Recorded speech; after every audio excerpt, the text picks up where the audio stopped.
बाद आपको बता दें कि झारखंड विधानसभा के मानसून सत्र का आज तीसरा दिन है। ऐसे में छात्रों के आंदोलन को लेकर डुमरी विधायक जयराम महतो ने क्या कुछ कहा, आइए सुनते हैं। तो जिस प्रकार आप ईडी जांच के लिए सुप्रीम कोर्ट से या फिर कोर्ट से अनुरोध करेंगे, ठीक उसी प्रकार जो उस परीक्षा है उस परीक्षा के लिए भी अनुरोध कर देते हैं। ऐसे भी जो परीक्षा कोर्ट ने यह कर नियुक्ति दिया था वो कंडीशनल ज्वाइनिंग थी कि अगर सीआईडी की जांच के बहाने आप नियुक्ति को नहीं रोके तो आप सीआईडी की जांच में अगर वो दोषी पाए जाते हैं तो रद्द करने का अधिकार है, तो इस बात का अनुरोध कर सकते हैं। और ऐसे भी न्यायालय में झारखंड सरकार स्वयं एक पार्टी भी होती है, तो उस नाते वो अपना पक्ष रखे कि हमें, और सीआईडी को कहे कि अपना पक्ष को रखे और उसके आलोक में वो मांगे कि इस परीक्षा को रद्द किया जाए। लेकिन सरकार तो कह रही है विधायक जी की जो भी संभव था इस पद पे संवैधानिक पद पे रहते वो सब हमने दे दिया था, इसके अलावा हम कुछ नहीं कर सकते। नहीं, ठीक है, सरकार ने बहुत सारी मांगों को माना, उसके लिए सरकार को मैं धन्यवाद दूंगा। लेकिन जो महत्वपूर्ण मांग है वो है जेएसएससी सीजीएल की परीक्षा। इसमें सबसे ज़्यादा धांधली इसी में हुई है और अभय तिवारी ने स्वयं स्वीकारा कि लगभग 400 अभ्यर्थियों का सिलेक्शन उसने कराया था। बाकायदा मैं कल ही, मुझे देखिए, एक बिहार से व्यक्ति आए, उन्होंने जाकर एक हमारे सचिवालय में एक व्यक्ति काम करते हैं, उन्होंने उसका डेटा दिया, उनका एफआईआर कॉपी सारा वो हमको ला कर दिए कि देखिए उसका बिहार में एफआईआर है, हमने हाफ मर्डर का उस पर मामला दर्ज है और वो हमारे सचिवालय में अधिकारी बना है। तो सवाल है कि उनका करेक्टर सर्टिफिकेट कैसे बना। तो ऐसे कई धांधलियां प्रकाश में आएंगे। उन्होंने ये भी दावा किया उस बिहार के व्यक्ति ने, जो हमसे कल मिलने आया था, कि मैं उस व्यक्ति को व्यक्तिगत रूप से जानता हूं, उसमें इतनी योग्यता नहीं थी कि ग्रेजुएट लेवल एग्जाम को क्वालिफाइड कर सके। देखिए मैं कॉपी भी लेकर आया हूँ, एफआईआर कॉपी लेकर आया हूँ। नाम थोड़ा सा गोपनीय रखता हूँ चूंकि वह अधिकारी बना है, तो मैं तर्कों के साथ इस बात को भी सेशन में रखूंगा। तो सीजीएल की परीक्षा में धांधली हुई है और उसी परीक्षा में सीआईडी पे भी सवाल खड़े हुए थे। उसी परीक्षा में सीआईडी पे ये सवाल खड़ा हुआ था जब उन्होंने फर्स्ट हाफ में स्टेटमेंट दिया कोर्ट को कि उसमें 130-35 आंसर रटवाए गए। फिर जब दूसरी बार अधिकारी चेंज किया गया, जब अधिकारी चेंज हुए जांच टीम की, तो फिर स्टेटमेंट भी उनका बदलने का काम हुआ। तो ये तो हुआ मामला गड़बड़ बहुत ही। और ये अभय तिवारी के समाधान यही है कि आप कोर्ट से अनुरोध करिए, चूंकि वह कंडीशनल ज्वाइनिंग थी।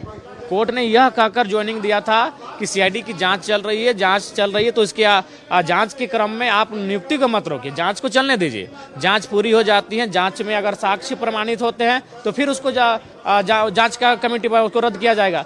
लेकिन सीआईडी ने भी यहाँ गेम किया, उन्होंने सरकार का बचाव कर दिया।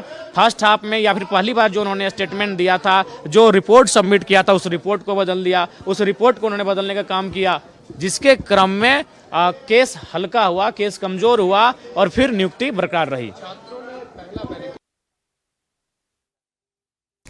तो आपको बता दें कि रांची में आज छात्रों का विधानसभा मार्च है और बैरिकेडिंग तोड़ते हुए लगातार छात्र आगे बढ़ रहे हैं। प्रशासन की ओर से लगातार उन्हें रोकने का भी प्रयास किया जा रहा है और काफी ज्यादा संख्या में जवान भी तैनात किए गए हैं।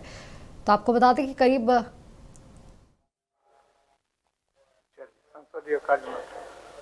अध्यक्ष महोदय, खंड 1 का उत्तर स्वीकारात्मक है, खंड 2 का भी उत्तर स्वीकारात्मक है। खंड 3 में माननीय सदस्य ये जानना चाहते हैं कि एनपीएस की पूरी राशि ओपीएस के तहत सभी पदाधिकारी कर्मचारी जीपीएफ खाते में जमा किया जाना है, जो कुछ कर्मचारियों को छोड़कर राशि जीपीएफ खाते में जमा नहीं हो पाई। साथ ही सीपीएफ में 2009 तक कटौती की गई राशि अद्यतन नहीं किया गया। महोदय, मैं माननीय सदस्य को यह स्पष्ट रूप से बताना चाहता हूं कि केवल वैसे कर्मी जो विभागीय संकल्प संख्या 157 दिनांक 25/8/2023 से आच्छादित होते हैं, अर्थात जिनकी नियुक्ति प्रक्रिया दिनांक 1 दिसंबर 2004 के पूर्व पूर्ण हो गई है, परंतु वो 1 दिसंबर 2004 के पश्चात नियुक्त हुए हैं, उन सभी कर्मियों का प्राण खाते में जमा राशि में से कर्मी का अंशदान एवं उक्त पर अर्जित लाभांश को उनके जीपीएफ खाते में हस्तांतरित किया जाता है। महोदय, मैंने इसको काफी गंभीरता से देखा है और मैंने ये भी महसूस किया, सरकार ने भी ये महसूस किया है कि एक कर्मी जो रिटायर कर जाता है, समरूप का कई सवाल आया था आज हाँ, की तारीख में। जी बिल्कुल। माननीय सदस्य नहीं तो- रहे, चलिए जवाब। अब एक पेंशनधारी को 5 साल 7 साल 10 साल तक नहीं मिलता है पेंशन की राशि, तो स्वाभाविक तौर पे आर्थिक रूप से उसे परेशानी होती है। मैंने देखा है इसका अध्ययन करने के बाद कि एनएसडीएल जो भारत सरकार का एक उपक्रम है, सारी परेशानी वहीं पे निहित हो जाती है महोदय। हम लोगों ने, राज्य सरकार ने अपने स्तर से जो प्रक्रियाओं का निर्वहन किया जाना चाहिए वो राज्य सरकार करती है, लेकिन जब ये मामला एनएसडीएल के पास जाता है तो एनएसडीएल के पास से ही वहां बाधाएं प्रारंभ हो जाती हैं। और अभी तक हम बताना चाहते हैं माननीय सदस्य को कि लगभग 3500 आवेदन निर्देशालय स्तर से प्रोसेस किए जा चुके हैं जो एनएसडीएल के पास से लंबित है। मैं आपको सरकार की ओर से ये आश्वस्त करना चाहता हूं कि एक बार फिर सरकार एनएसडीएल से बात करके और उनसे यह आग्रह करेगा कि जल्द से जल्द जो पेंशनधारी की समस्या है उसका निष्पादन कर दिया जाए। धन्यवाद अध्यक्ष महोदय। माननीय सदस्य राजेश कच्छप जी। अध्यक्ष महोदय, जो हमारा जो प्रश्न था महोदय, उसमें हमने 4 खंड में सरकार से जवाब जानने का प्रयास किया है, चाहा है महोदय। लेकिन इसमें अगर हम खंड 1 को देखेंगे और खंड 3 को देखेंगे महोदय, ये चारों का चारों विरोधाभास है महोदय। हमने पहला सवाल क्या किया कि क्या यह बात सही है कि झारखंड राज्य गठन के 26वें वर्ष में भी राज्य आरक्षी चालक संवर्ग भर्ती प्रोन्नति तथा अन्य सेवा शर्त नियमावली नहीं बना है, जिसमें सरकार कह रही है कि भाई हम इसको मान रहे हैं, स्वीकार कर रहे हैं। दूसरा में महोदय फिर हम फिर एक दूसरा सवाल ये करते हैं, तो ये कहता है कि नहीं ये प्रक्रियाधीन है। तो दोनों बात कैसे आ रहा है, मैं सरकार से यही जानना चाहता हूं कि एक साइड में आप कह रहे हैं कि भाई प्रक्रियाधीन है, दूसरे साइड में आप स्वीकार कर रहे हैं कि नहीं ये कोई नियमावली ही नहीं बना है। तो दोनों बात नहीं होगा, दोनों में से कोई एक ही बात होगा महोदय। माननीय मंत्री से जान लेते हैं। माननीय मंत्री जी। अध्यक्ष महोदय, माननीय सदस्य सर गौर से इस विषय को पढ़ेंगे, इस पन्ना को, सारा जवाब इसमें अंकित है महोदय। लेकिन फिर भी हम उनको जो एक शंका है कि एक तरफ सरकार स्वीकारात्मक कर रही है, दूसरे तरफ कह रही है कि प्रक्रियाधीन है, तो महोदय उसमें खंड 1 में इनका प्रश्न जो है कि 26 वर्ष में राजकीय आरक्षी चालक संवर्ग भर्ती प्रोन्नति तथा अन्य सेवा शर्त नियमावली नहीं बना है। तो महोदय स्वीकार कर रहे हैं कि नहीं बना है? कहा उसमें कोई संशय महोदय? नहीं बना है। खंड 2 में है कि आप सरकार बनाना चाहती है, तो हम तो कह रहे हैं महोदय प्रक्रियाधीन है, प्रक्रियाधीन है, बनेगा महोदय।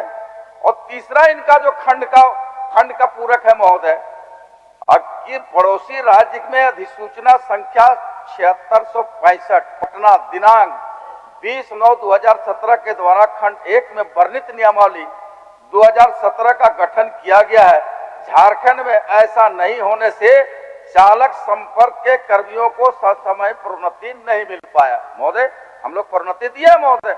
चालक संपर्क के पुलिस मुख्यालय झारखंड रांची द्वारा वर्ष 2011 में चालक हवलदार से परिवहन जमादार की कोटि में, वर्ष 2013 में चालक आरक्षी से चालक हवलदार की कोटि में एवं वर्ष 2016 में चालक आरक्षी से चालक हवलदार तथा चालक हवलदार से परिवहन जमादार की कोटि में प्रोन्नति प्रदान किया गया है महोदय।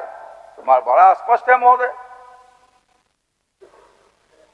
अध्यक्ष महोदय, माननीय मंत्री जी बातों को घुमा करके रखने में माहिर है, हम पूरा सदन भी जानते हैं और इनकी दक्षता इसमें हासिल है।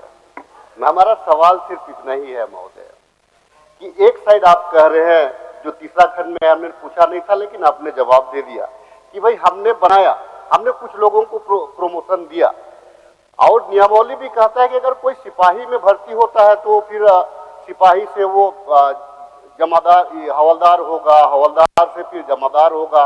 अगर उसका सेवा अगर ठीक रहा तो होता है कि वो उसका और भी प्रमोशन हो सकता है। हम सिर्फ इतना ही कह रहे हैं माननीय मंत्री जी कि आप फिर स्वीकार ही क्यों कर रहे हैं? फिर इसमें आप कह रहे हैं कि नियमावली बना ही नहीं है, दूसरे साइड आप कह रहे हैं कि भाई हमने प्रमोशन दिया।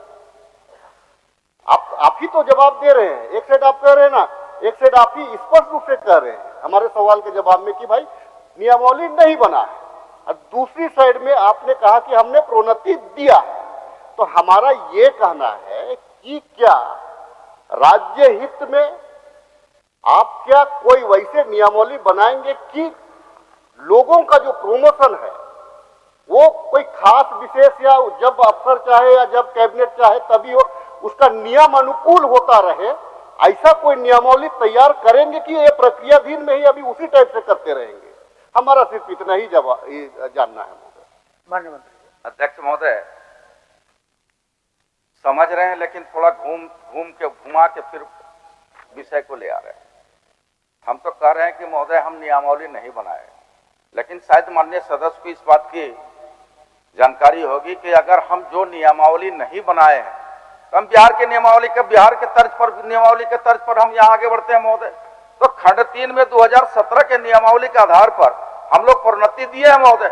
हम अपनी नियमावली नहीं बना पाए। हम तो कह रहे हैं कि प्रक्रियाधीन है महोदय, हम नियमावली बनाकर अतिशीघ्र उसमें लागू करेंगे महोदय।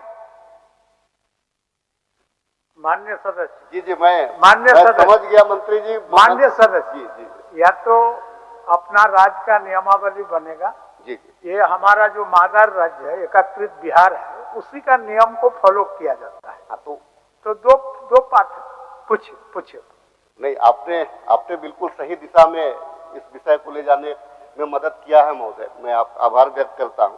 लेकिन 26 वर्ष हो गए हैं माननीय मंत्री जी, 26 वर्ष में ये बन जाना चाहिए। हमारा कहना है कि 26 वर्ष में बन जाना चाहिए, ताकि जो है कि ये जो नियमावली बनेगा उसी अनुरूप ही तो हम अपने लोगों को हम उनको प्रमोशन दे सकते हैं।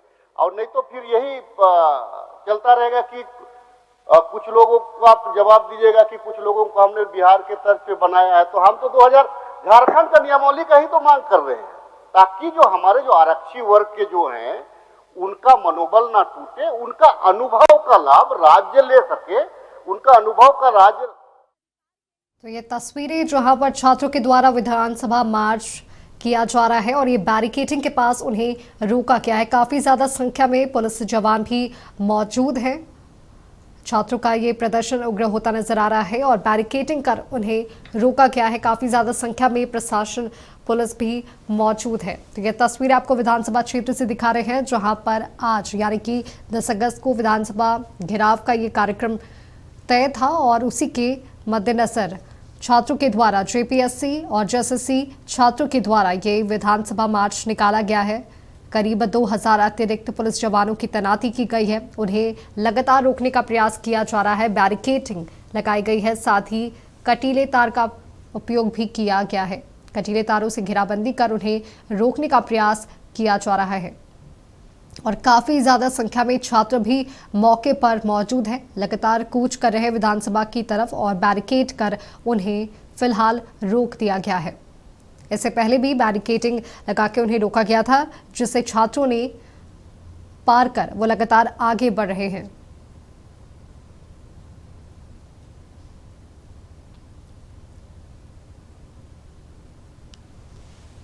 तो ये तस्वीरें आपको दिखा रहे हैं जहां पर सुरक्षा के भी व्यापक इंतजाम किए गए हैं। जगह जगह बैरिकेडिंग लगाई गई है, कटीले तारों से घेराबंदी की गई है। साथ ही विधानसभा परिसर में सुरक्षा व्यवस्था काफी कड़ी कर दी गई है। करीब 2000 अतिरिक्त पुलिस जवानों की तैनाती की गई है।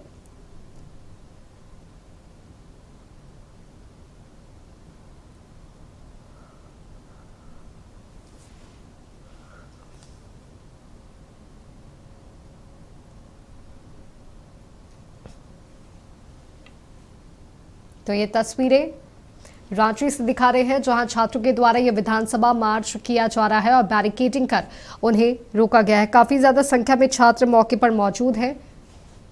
हमारे सहयोगी सत्यव्रत किरण भी हमारे साथ लगातार बने हुए हैं। सत्यव्रत, फिलहाल क्या तस्वीरें? देखिए, छात्र जो है वो लगातार बैरिकेडिंग को पार कर जो है वो जगन्नाथपुर पहुंच चुके हैं। जगन्नाथपुर मंदिर के पास जो है वो एक बड़ा बैरिकेडिंग लगाया गया है और जिस तरह से देखिए छात्रों का जो जुटान होना था पुराने विधानसभा के मैदान में, वहां से जब छात्रों का समूह चलता है तो सामने जो भी बैरिकेटिंग मिलता है उसे मानो एक कागज के पेपर की तरह जो है वो छात्र हटाकर साइड कर देते हैं। और लगातार उसी तरह से कई बैरिकेटिंग को पार करते हुए जो छात्र हैं वो जगन्नाथपुर मंदिर के पास पहुंच चुके हैं।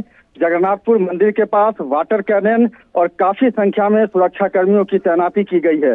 फिलहाल छात्रों को जो है वो जगन्नाथपुर मंदिर के पास बने बैरिकेटिंग में रोक दिया गया है और लगातार छात्र जो है वो बैरिकेटिंग के ऊपर चढ़कर प्रदर्शन कर रहे हैं, बैरिकेटिंग को पार करना चाहते हैं, लेकिन सुरक्षा व्यवस्था फिलहाल यहाँ ऐसी रखी गई है कि शायद छात्र जो है वो इस बैरिकेटिंग को पार ना कर पाएंगे। क्योंकि आपको पता है, मैंने आपको बताया कि लगातार कई बैरिकेटिंग जो मिले थे छात्रों को, लेकिन उस बैरिकेटिंग को आसानी से छात्र जो है वो हटाकर किनारे कर दे रहे थे, क्योंकि छात्रों की संख्या इतनी ज्यादा है कि बैरिकेटिंग जो है वो उनके सामने एक कागज के टुकड़े की तरह था।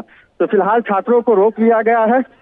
छात्र जो है वो लगातार विधानसभा घेराव करने के लिए जो है वो उग्र हैं और वैसे में छात्रों से लगातार प्रशासन के द्वारा भी यह अपील की जा रही है कि संयमित तरीके से रहें, शांतिपूर्वक तरीके से प्रदर्शन करें। फिलहाल छात्र जो है वो बैरिकेटिंग पर चढ़कर और लगातार प्रदर्शन कर रहे हैं। जी बिल्कुल सत्रवत, आप बने रहे, आगे भी आपसे तमाम अपडेट्स हम लेते रहेंगे। तो आपको बता दें कि पुरानी विधानसभा क्षेत्र से लगातार आगे बढ़ते हुए छात्र जो है वो जगन्नाथपुर मंदिर के पास पहुंच चुके हैं, जहां बैरिकेडिंग लगाकर पुलिस द्वारा उन्हें रोका गया है। बैरिकेडिंग को पार करते हुए छात्र आगे बढ़ रहे हैं और फिलहाल जगन्नाथपुर मंदिर के पास उन्हें बैरिकेड कर रोक दिया गया है। तो ये तस्वीरें अब आपको दिखाएंगे जहां पर छात्रों के द्वारा लगातार ये प्रदर्शन किया जा रहा है। हमारे सहयोगी सत्रवत किरण भी हमारे साथ जुड़े हुए हैं। सत्रवत, क्या कुछ तस्वीरें वहां पर देखने को मिल रही हैं?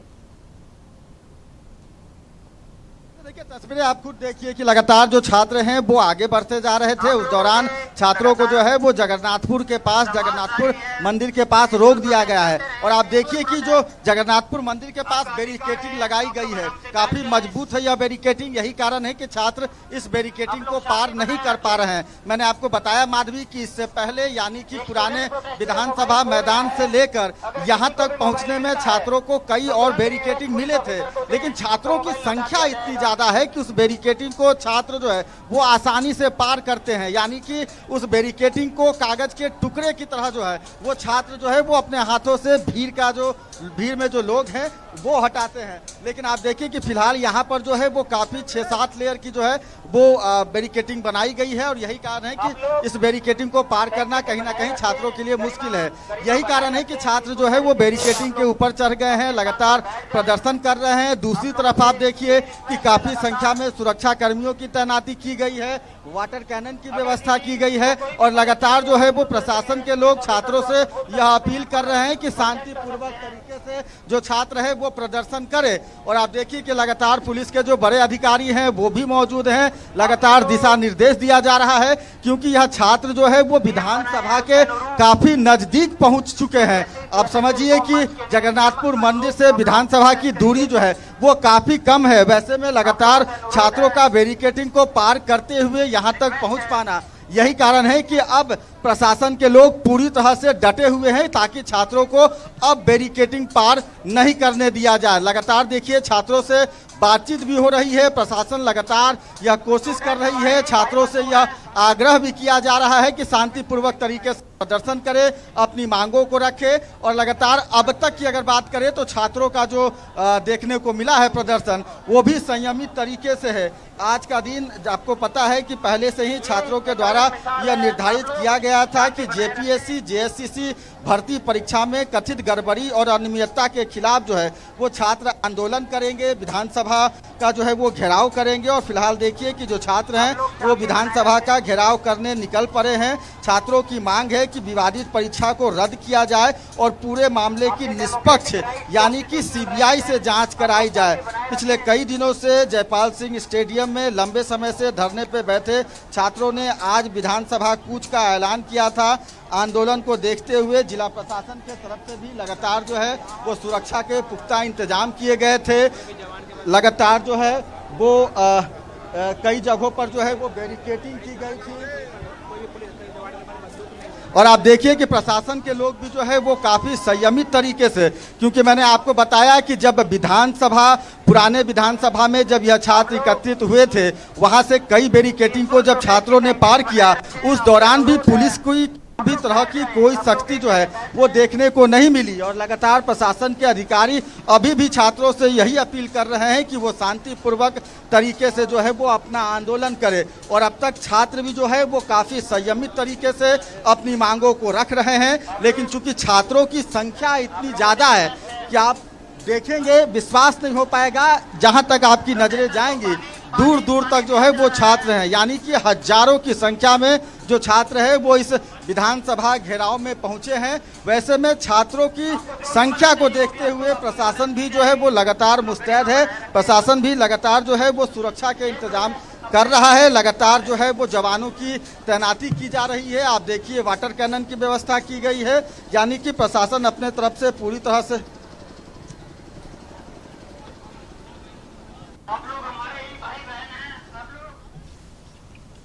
तो ये तस्वीरें आपको दिखा रहे हैं जहां पर लगातार 17 दिन से छात्रों के द्वारा प्रदर्शन किया जा रहा था, आंदोलन किया जा रहा था और आज 17वें दिन उनके द्वारा ये विधानसभा मार्च निकाला गया है और जगन्नाथपुर मंदिर के पास बैरिकेड कर उन्हें फिलहाल रोक दिया गया है।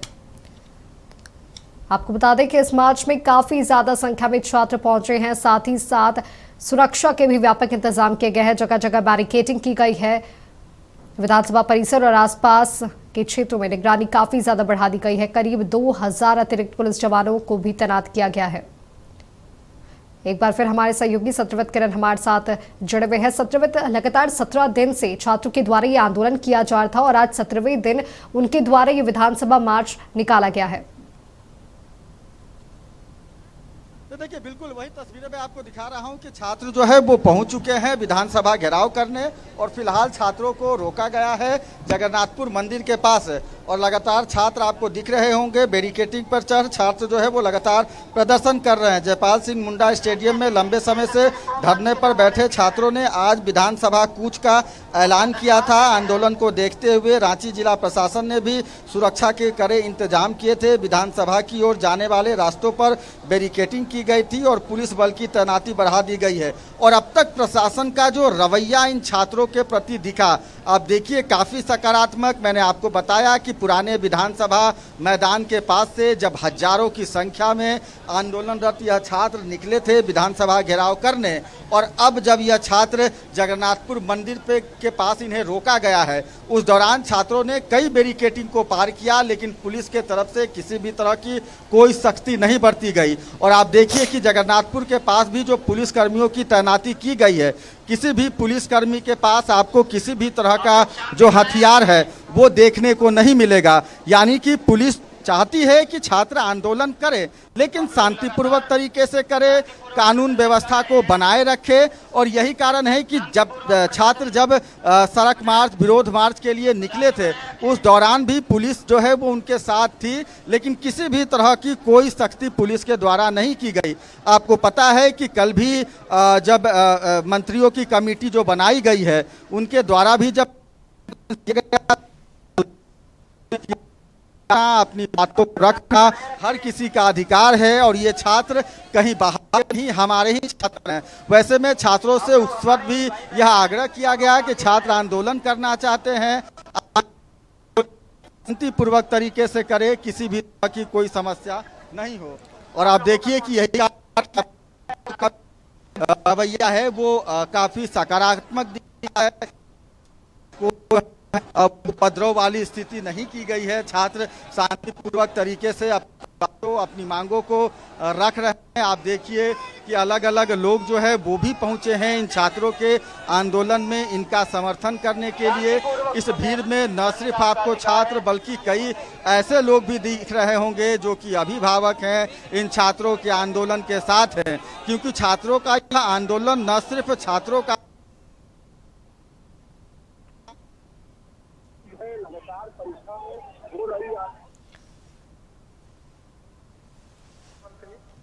इनका सूचना को अपने संज्ञान में ले लीजिए। ठीक है बहुत ठीक।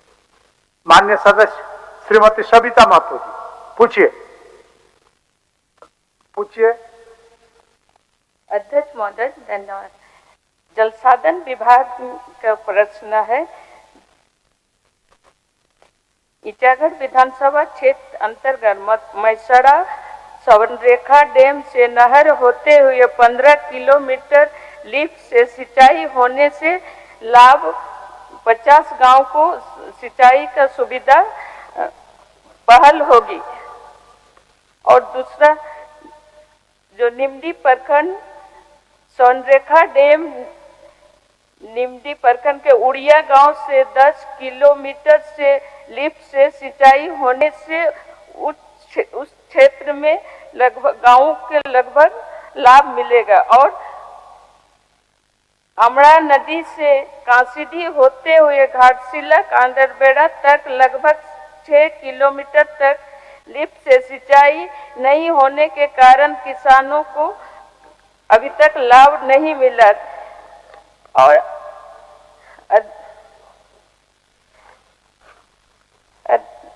84 मौजा 16 गांव के पूर्ण रूप से पुनर्वास स्थल विकसित करने हेतु संबंध में सब विभाग द्वारा आदेश दिया जाए कि सभी जो पुनर्वास में आज तक लाभ नहीं मिला है और सिंचाई उस क्षेत्र जो चांडिल डैम की जो आज तक 40 साल हुआ है वहाँ के किसान विस्थापित किसान का पानी का कोई लाभ नहीं है। वही सरकार से मैं मांग करती हूँ।